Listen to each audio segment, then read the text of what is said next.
Ah, oui, un petit peu. Ouais. Ça commence sûrement à inquiéter les joueurs, mais moi je leur dis qu'il faut rester calme, toujours aussi déterminé, mais calme, et que ça va finir par tourner. Après, on a des suspendus, on en a 3 au prochain match, peut-être des blessés, si Alex est sérieusement touché. Donc bon, ça fait quand même beaucoup.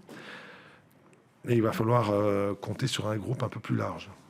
On va quand même retrouver ce qui faisait votre force en début de saison, dans les mouvements, Oui. dans les sorties de balle. Oui, je trouve que... Mais on avait de bonnes sensations à l'entraînement. J'étais vraiment confiant. C'est pour ça que je dis que la déception prédomine, parce que oui, je trouve que sur le plan du jeu, sur le plan des intentions, sur le plan de pas mal de choses, on y est. Mais on n'y est pas complètement parce qu'on ne gagne pas de match et que ça avance et que nous, on est un petit peu derrière. On a besoin de rattraper des points. Et c'est le même constat qui revient.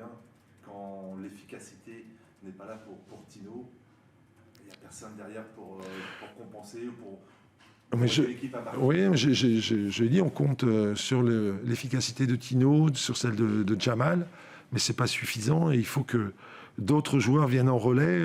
Je pense à Romain Basse qui a les qualités pour ça, même à Jean-Pascal Fontaine. Il faut que ces joueurs-là, qui ont des belles frappes, qui ont un talent offensif qu'ils démontrent à l'entraînement, soient capables d'apporter plus. Là, c'est pas assez. C'est pas assez.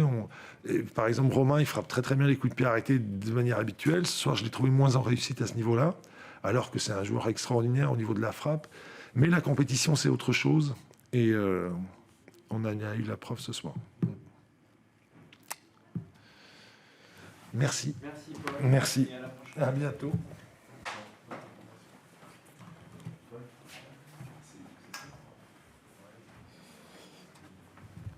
Bonsoir. Est-ce que tu penses que vous vous en sortez bien avec ce 0-0 compte tenu de l'aspect collectif qui était supérieur au Havre, ou finalement vous avez quand même pu l'emporter sur l'occasion de Teddy en fin de match? Ouais, mais c'était un match de costaud de Ligue 2. Deux équipes structurées, organisées, fortes sur l'aspect athlétique. C'était un match qui était assez fermé malgré tout. Dans nos temps forts, c'est dommage de ne pas avoir eu plus de justesse et de présence dans la surface pour faire sauter le verrou, on va dire. Mais c'est un point qui est, par rapport au contenu, qui est cohérent. Alors oui, on aurait pu aller le chercher. On aurait pu aller chercher cette victoire avec Teddy, avec les entrées aussi, parce qu'on avait plus de fraîcheur et plus de qualité technique sur la fin. Maintenant, le but, c'est de bien récupérer pour se projeter sur le match de 3 qui va arriver très vite. Et on va avoir encore une grosse partie à jouer. Mais voilà, je pense que on avait affaire aussi à une des belles équipes de ce championnat, avec une paire d'attaquants qui est redoutable, qu'on a su bien maîtriser. Mais avec un peu plus d'allant sur la partie offensive, on aurait pu faire sauter le verrou. Ouais. Est-ce que tu n'es pas déçu de ton animation offensive tant que vous n'avez pas fait rentrer justement plus de technique et plutôt en deuxième partie de la deuxième période où vous avez quand même été un peu emprunté avec le ballon? Ouais, on a eu du mal, on a eu un gros temps faible en deuxième.